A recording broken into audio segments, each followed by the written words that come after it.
palabra anticristo no aparece ni una sola vez en el Apocalipsis. Está en 5 versículos, 5, y fue inventada en 95 después de Cristo para un propósito que la Iglesia suprimió durante 17 siglos.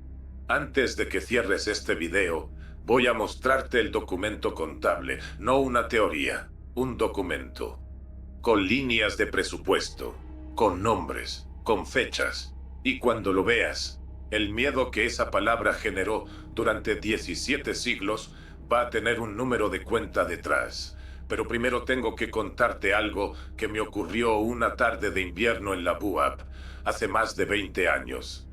Algo que, mientras lo recuerdo ahora, todavía me genera una incomodidad que no sé si llamar vergüenza o vértigo. Era alrededor de 2002 o 2003.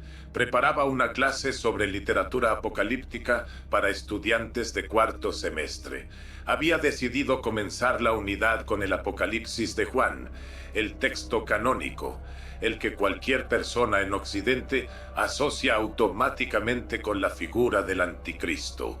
Dragones, la bestia, el número 666, el fin de los tiempos, todo eso. Y quise hacer algo que rara vez hacía en ese punto del semestre. Buscar la palabra en el texto, no citar de memoria, no usar concordancias de segunda mano, abrir el texto y buscar. La sala estaba vacía, era tarde. El pasillo afuera tenía ese sonido de pasos alejándose y puertas cerrándose que tiene la universidad cuando el día está terminando. Tenía el índice de la edición crítica frente a mí. Busqué la entrada. Anticristo. No estaba. Pensé que había buscado mal. Revisé en el texto directamente, capítulo por capítulo. El 1, el 6, el 13, el 17, el 21. Capítulo por capítulo. Nada. El anticristo, la figura que se suponía era el protagonista del Apocalipsis, el enemigo final, el monstruo del fin de los tiempos, simplemente no estaba ahí. En ninguna página, en ningún versículo. Busqué entonces en todo el Nuevo Testamento. Y lo encontré. 5 versículos. 4 en la primera carta de Juan, 1 en la segunda. No en el Apocalipsis, en cartas, correspondencia comunitaria de finales del siglo I. Me quedé mirando eso durante un tiempo que no pude medir. El cuaderno que tenía frente a mí quedó abierto en una página en blanco. El sonido del pasillo se había apagado. La sala estaba completamente silenciosa, con esa clase de silencio que tienen los lugares cuando algo que parecía sólido acaba de moverse bajo tus pies. Y lo que sentí en ese momento no fue triunfo intelectual, no fue la satisfacción del que encuentra algo que corrobora una hipótesis. Fue algo parecido a la vergüenza. Llevaba años enseñando literatura apocalíptica, había dado decenas de clases sobre el Apocalipsis, y nunca había comprobado si la palabra que todo el mundo asumía que estaba allí, realmente estaba ahí. No estaba. Y aquí es donde el texto hace algo que la Iglesia nunca enseña en catequesis. Porque lo que dicen esos 5 versículos no es lo que te dijeron que decían. Hay 3 momentos exactos en la historia donde alguien tomó el concepto y lo reinventó desde cero. El tercero ocurrió en 1516 y fue detonado por una deuda bancaria. En unos minutos te voy a mostrar exactamente qué decía Hipólito de Roma. Un texto que cualquiera puede leer hoy, que está en línea, que está en bibliotecas, que los seminarios conocen y que sin embargo no forma parte de ninguna catequesis básica, porque lo que dice es incompatible con lo que la Iglesia construyó después. Pero antes necesitas entender qué significaba realmente la palabra en 95 después de Cristo. Porque sin ese punto de partida, todo lo que viene después parece una distorsión sin causa. Y este no es ese caso. Este es un caso de construcción deliberada, bloque a bloque, con actores específicos y fechas precisas. Juan escribe sus cartas alrededor del año 95 después de Cristo, bajo el reinado del emperador Domiciano. Las comunidades a las que escribe son comunidades pequeñas, perseguidas, en el Asia Menor. Comunidades de creyentes que se reúnen en casas particulares, que transmiten sus textos de mano en mano, que viven la tensión permanente entre su fe y el imperio que los rodea. No tienen templos, no tienen jerarquías formales, tienen cartas que circulan entre reuniones clandestinas. En ese contexto, Juan usa la palabra anticristos en griego. Y aquí está el primer problema que nadie te enseña. Anti no significa necesariamente contra, en el sentido de enemigo externo. Puede significar en lugar de, en sustitución de. El anticristos, en el uso que Juan hace del término, es el que niega la encarnación de Cristo, el que dice que Jesús no tuvo cuerpo físico real. Eso puede sonar como un debate teológico abstracto. No lo era. Era la diferencia más urgente que una comunidad cristiana del siglo I podía tener. Había grupos en esas comunidades, grupos que los historiadores llaman docetas, del griego dokeo, que significa parecer, que sostenían que Jesús no había tenido cuerpo de carne, que la crucifixión había sido una apariencia, no un evento físico real, que el sufrimiento de Cristo era simbólico, no material, y la consecuencia teológica de esa posición era devastadora para lo que el mensaje cristiano afirmaba. Si el cuerpo de Jesús era una ilusión, la crucifixión era una ilusión, la resurrección era una ilusión, y la salvación prometida a través de ese cuerpo y esa sangre era una ilusión. Eso es lo que Juan estaba combatiendo con la palabra anticristos, no a un monstruo del fin de los tiempos, no a una figura sobrenatural con poderes apocalípticos, a los que negaban la humanidad física de Cristo dentro de las propias comunidades creyentes. Era un conflicto interno sobre la naturaleza de Jesús, no una advertencia sobre el futuro. Y lo que Juan escribe en 1 Juan, capítulo 2, versículo 18, es esto: hijitos, ha llegado la última hora. Y tal como oísteis que el anticristo viene, también ahora han surgido muchos anticristos. Muchos, no uno. No una figura única del fin de los tiempos. Muchas. Personas dentro de la comunidad que negaban la doctrina que Juan consideraba esencial. En 1 Juan, capítulo 2, versículo 22, va más específico. ¿Quién es el mentiroso, sino el que niega que Jesús es el Cristo? Este es el anticristo, el que niega al Padre y al Hijo. Y en 2 Juan, versículo 7, porque muchos engañadores han salido al mundo, los que no confiesan que Jesucristo ha venido en carne. Este es el engañador y el anticristo, en carne, la humanidad física de Cristo.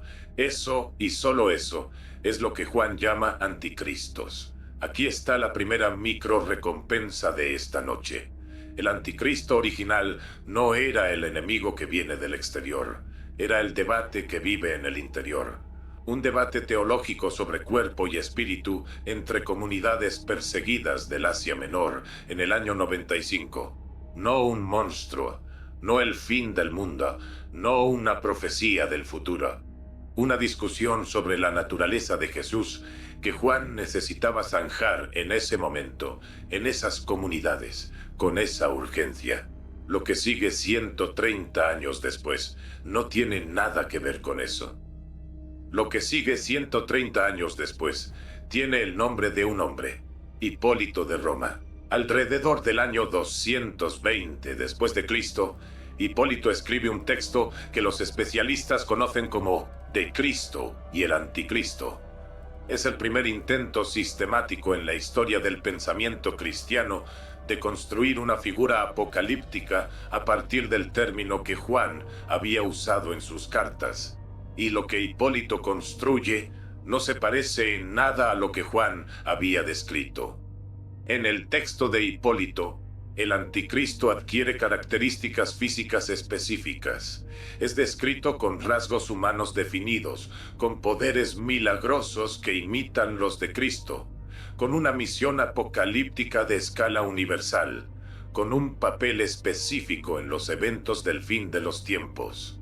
Una arquitectura entera, elaborada, coherente internamente, con referencias al libro de Daniel, con alusiones al Apocalipsis de Juan, con paralelos sistemáticos con la figura de Cristo que Hipólito construye deliberadamente para darle al anticristo la densidad narrativa de un antagonista cósmico. El abismo entre Juan y Hipólito es de 130 años.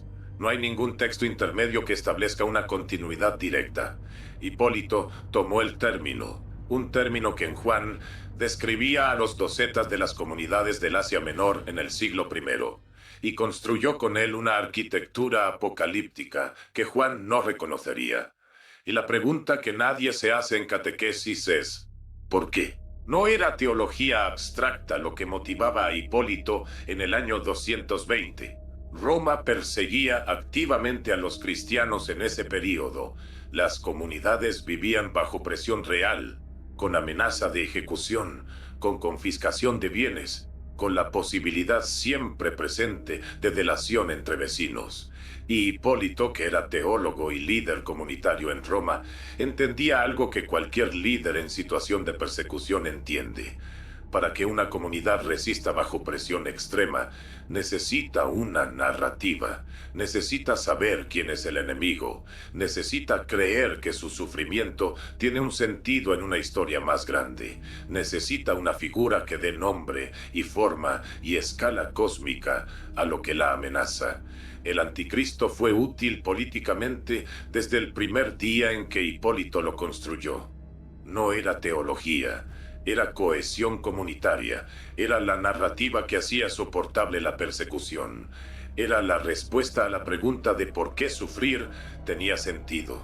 Y una vez que existe esa narrativa, con esa densidad, con esa coherencia interna, con esa capacidad de generar miedo y al mismo tiempo de darle sentido al miedo, las generaciones siguientes no la cuestionan, la heredan, la amplían, la usan para sus propios propósitos, y cada generación que la recibe la hace más grande, más inevitable.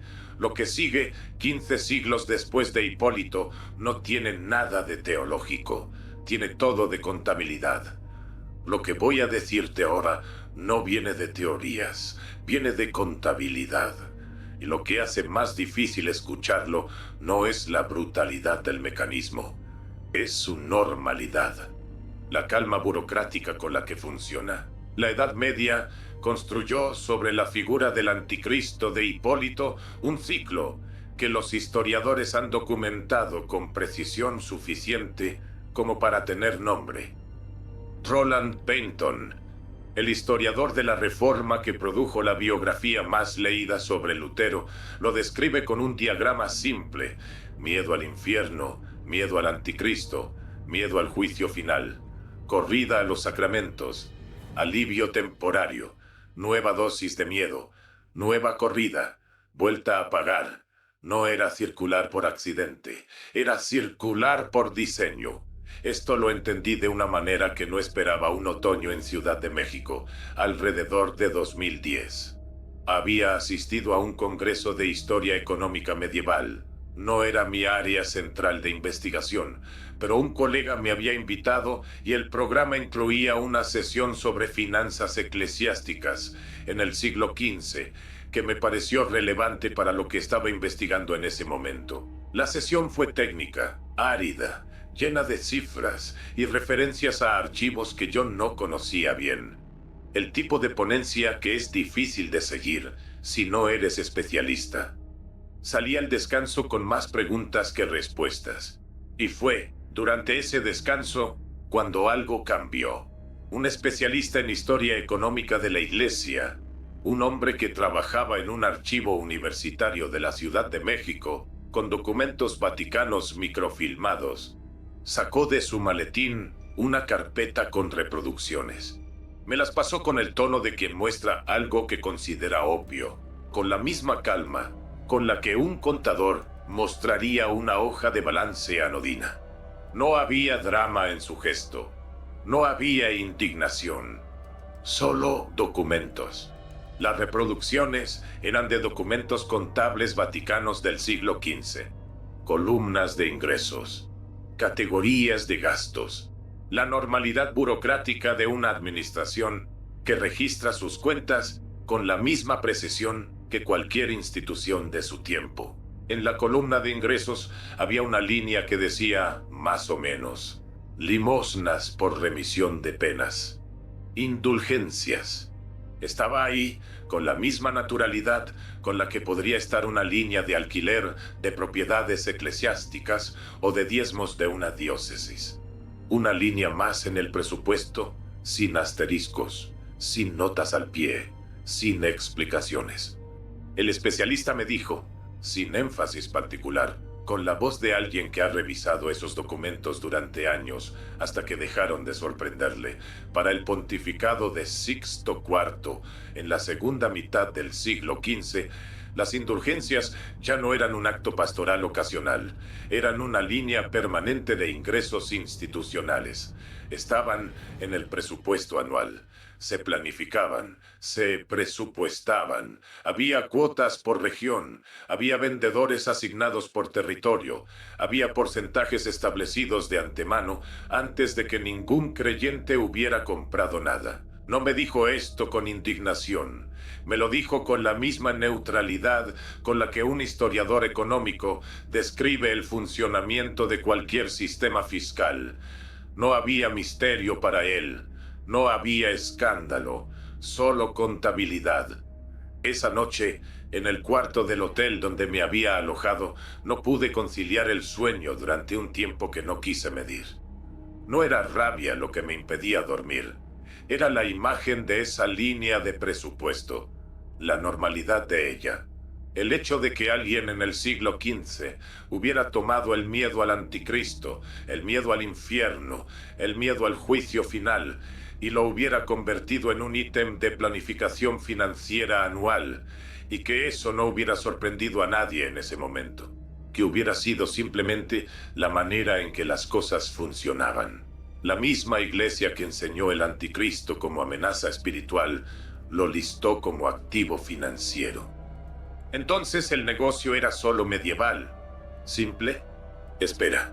Porque en 1516 algo ocurre que no tiene nada de teología y que tiene todo de una deuda bancaria con un banco específico. Y el nombre del banco que recibió el dinero de las indulgencias está en los registros históricos.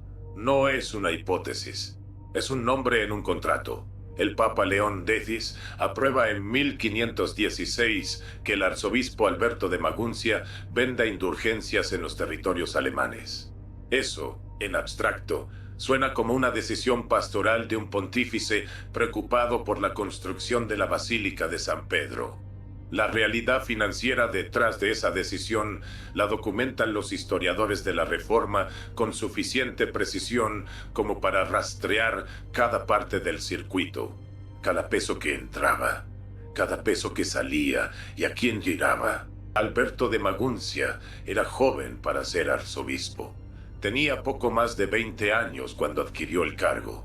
El problema era que los cargos eclesiásticos de ese rango no se obtenían por elección pura. Tenían un costo concreto en moneda contante que Alberto no tenía cómo pagar con sus propios recursos. Y para pagarlo, Alberto había pedido un préstamo al banco más poderoso del sur de Alemania en ese momento, al Banco Fugger.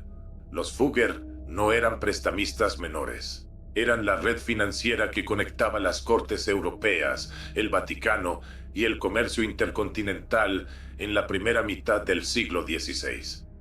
Jacob Fugger, el jefe de la familia en ese período, era probablemente la persona más rica de Europa. Su relación con Alberto de Maguncia no era una relación de favor ni de devoción. Era un contrato comercial con intereses, con plazos, con garantías explícitas. Y el acuerdo que León X autorizó en 1516 funcionaba así. La mitad del dinero recaudado por las indulgencias vendidas en los territorios de Alberto iba a Roma para financiar la construcción de la Basílica de San Pedro. La otra mitad volvía directamente al banco Fugger para pagar la deuda personal de Alberto.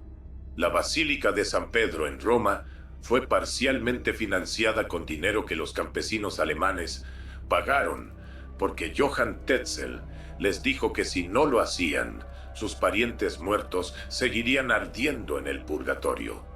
Y la otra mitad de ese dinero pagó la deuda privada de un arzobispo con un banco de inversión. Tetzel usaba lo que hoy llamaríamos escenografía, fogatas que simulaban el fuego del purgatorio durante los sermones previos a la venta, el calor visible, el humo, el olor, la imagen física del sufrimiento de los muertos que podían ser redimidos con una moneda. No era predicación.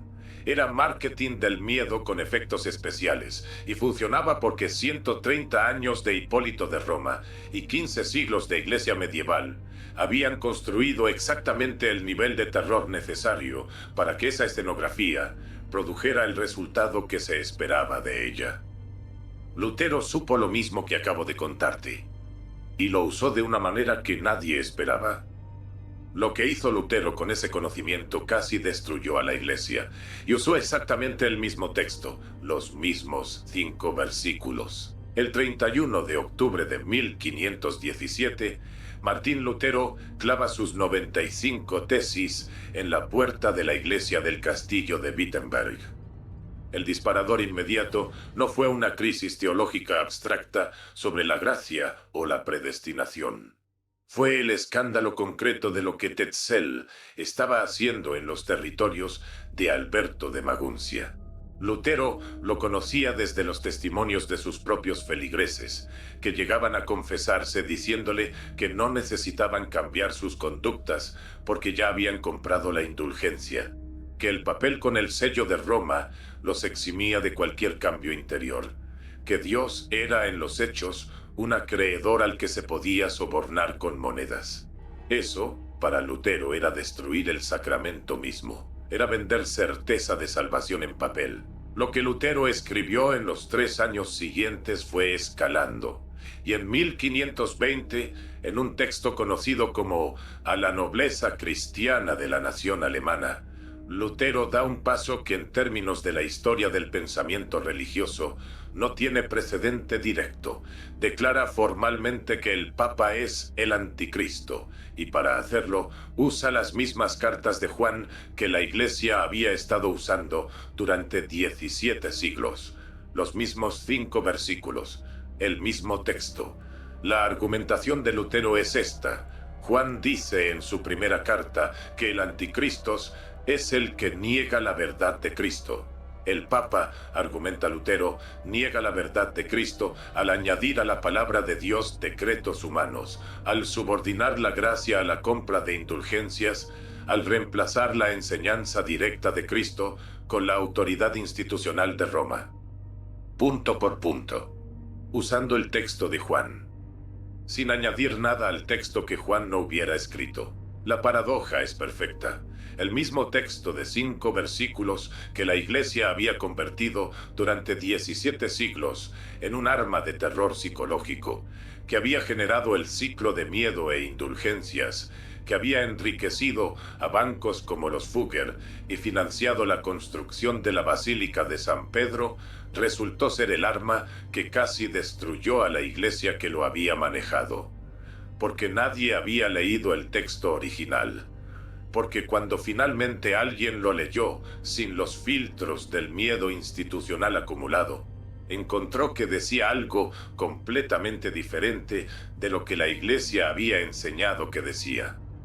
Pero hay un nombre en esta historia que casi nunca aparece cuando se cuenta de esta manera. Ese nombre es Spinoza. En la biblioteca palafoxiana, en otoño de alrededor de 2007, buscaba un ejemplar antiguo del Index Librorum Prohibitorum. El Index es la lista de libros que la Iglesia prohibió a sus fieles leer durante 4 siglos, desde el siglo XVI hasta 1966. No es un catálogo académico, es una lista de decisiones institucionales, un mapa de lo que resultaba peligroso leer en cada periodo. Las ediciones antiguas del Index no son fáciles de encontrar en colecciones abiertas. El archivista de ese entonces me señaló hacia una sección de la sala principal con ejemplares del período colonial. El olor del papel viejo, la humedad leve de la cantera rosa en las paredes, la luz oblicua por las ventanas coloniales. Ese tipo de tarde en que los archivos se vuelven más reales que el presente. Encontré una edición del Index del período que me interesaba, y en la entrada correspondiente al año 1690, el Tractatus Theologico Politicus de Spinoza estaba listado. Publicado en 1670, tardó 20 años en ser prohibido oficialmente. No era lentitud burocrática, era el tiempo que le tomó a Roma reconocer exactamente qué desmontaba el libro. Al lado de la entrada, en el margen del ejemplar que tenía frente a mí, había una nota manuscrita en latín. La letra era pequeña, regular, la caligrafía de alguien que anotaba en márgenes con frecuencia y sin pretensiones caligráficas. La nota decía algo sobre el usus prophetiae ad obedientiam, el uso de la profecía para la obediencia. No era una condena teológica, era una descripción funcional. Alguien en el aparato eclesiástico había entendido exactamente para qué servían las profecías en el sistema que Spinoza había analizado. No para revelar el futuro, para producir obediencia en el presente. 4 palabras en el margen de un índex, 4 palabras escritas como una nota de trabajo. Abrí el Tractatus directamente en el capítulo sobre el Apocalipsis, y Spinoza dice, con la claridad que tienen los argumentos que nadie ha podido refutar en 3 siglos y medio, que el Apocalipsis de Juan era literatura política codificada, no profecía del futuro, comunicación cifrada del presente. La bestia de 7 cabezas del Apocalipsis era Roma. El 666 era gematria, el sistema numérico hebreo donde cada letra tiene un valor numérico, del nombre hebreo de Nerón. Los académicos del siglo XX confirmaron esto con herramientas que Spinoza no tenía. El número 616, variante textual del 666 en algunos manuscritos, corresponde exactamente a la variante latina del nombre de Nerón. No hay debate académico serio sobre esto. Es consenso en los estudios del Nuevo Testamento desde la segunda mitad del siglo XX. Spinoza lo había visto con lógica y filología en 1670. Y la implicación es esta. Si el Apocalipsis era literatura política del siglo I, codificada para que los romanos no entendieran, pero los lectores judeocristianos sí, entonces el anticristo de las cartas de Juan era también del siglo I. Era control comunitario del presente, no profecía del futuro. Era administración de un debate interno en comunidades perseguidas, no anticipación de un monstruo. Eso es lo que el Tractatus demostraba. Y eso es por qué fue prohibido. No porque fuera ateísta, como lo catalogaba la Iglesia en sus documentos públicos, sino porque desmontaba el mecanismo. Porque si el Apocalipsis era literatura política codificada del siglo I, y el anticristo era un término de debate teológico interno del mismo siglo I, entonces los 17 siglos de terror institucional construidos sobre esos textos no tenían fundamento en el texto mismo. Tenían fundamento en las decisiones que Hipólito y sus sucesores habían tomado, en las líneas de presupuesto de Sixto IV, en los contratos entre Alberto de Maguncia y el Banco Fugger, en los sermones de Tetzel frente a las fogatas. Me quedé en esa sala de la Palafoxiana con el Tractatus abierto y el Index al lado durante un tiempo difícil de medir. Pensando en aquella tarde de invierno en la Buab, 5 años antes, cuando busqué la palabra anticristo en el Apocalipsis y no la encontré. Spinoza había llegado a la misma conclusión 340 años antes. Había sido excomulgado, prohibido, silenciado.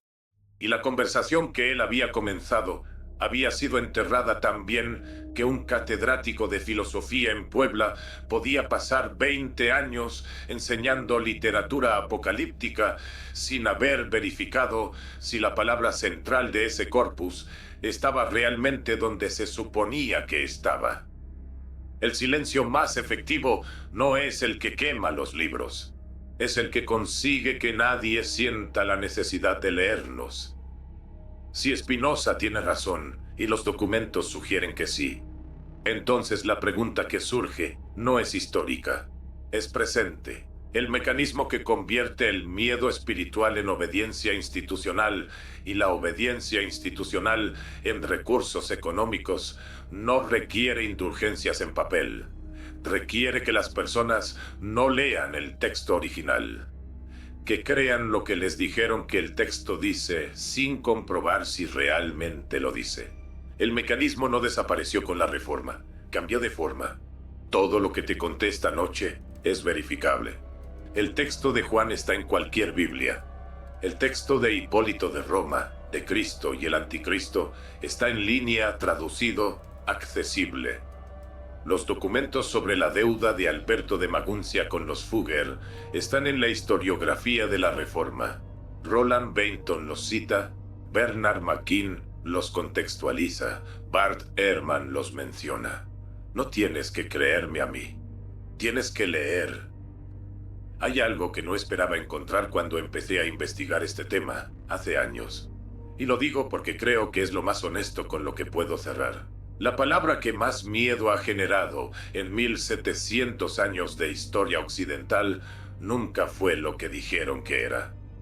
No era profecía, era debate teológico interno sobre si Jesús tenía cuerpo físico en comunidades pequeñas del Asia Menor en el año 95. La figura aterradora, el monstruo del fin de los tiempos, fue fabricada 130 años después por Hipólito de Roma, alguien que necesitaba una narrativa de cohesión para comunidades bajo persecución. La industria del miedo, con sus líneas de presupuesto y sus contratos bancarios, llegó 15 siglos después de que Juan escribiera sus cartas.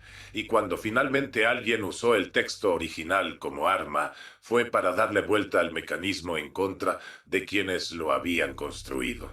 Spinoza formuló la pregunta que todas estas fechas y nombres y documentos plantean: si el miedo al anticristo fue construido deliberadamente para producir obediencia y recaudar dinero, ¿qué más fue construido con el mismo método? ¿Qué otras palabras, qué otras figuras, qué otros conceptos que dan forma a lo que creemos sobre lo divino, sobre el bien y el mal, sobre nuestra propia condición, fueron construidos con la misma lógica?